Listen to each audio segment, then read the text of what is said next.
Hello, my name is Maiden Rose, and this is Careful Study.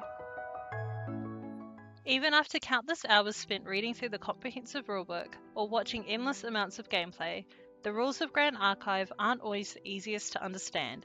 So here, on Careful Study, I'm going to take you through a step-by-step guide of the card game we've all come to love.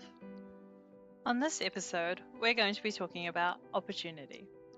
Opportunity is the name given to the points where fast responses can be activated. Let's go through the 5 different points where opportunity is given. 1. Beginning of recollection and end phase. 2. Before leaving main phase and beginning of end phase. 3.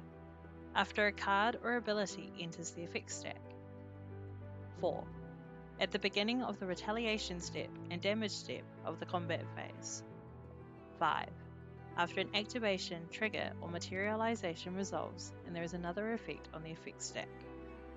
Now it's really easy to tell you when these points are, but what do they actually look like? Let's go back to point 1. The recollection phase is where the turn player returns all cards from their memory zone into their hand. Backup Charger, GCR, and other fast draw cards will commonly be played during this step. The end phase is the point where until end of turn effects and temporary damage marked on allies wears off.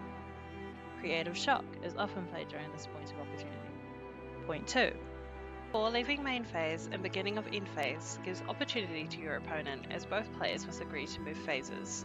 You will often see players activate Zephyr in this point of opportunity. Moving on to point 3. Some examples of this would be your opponent plays Gildas. In response to activation, you play Frostbind, or an opponent materializes into Sylvie level 1. After paying for costs, you then have opportunity to activate a fast response. If you choose to pass, the next point of opportunity would be Sylvie's on-enter trigger. Point 4.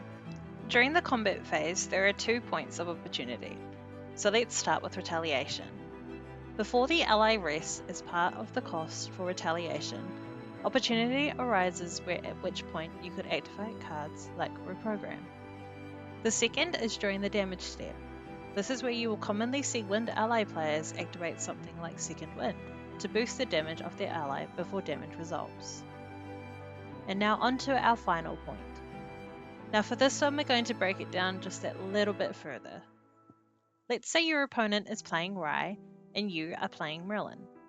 You activate Fireball, and in response, your opponent plays Spell Shield.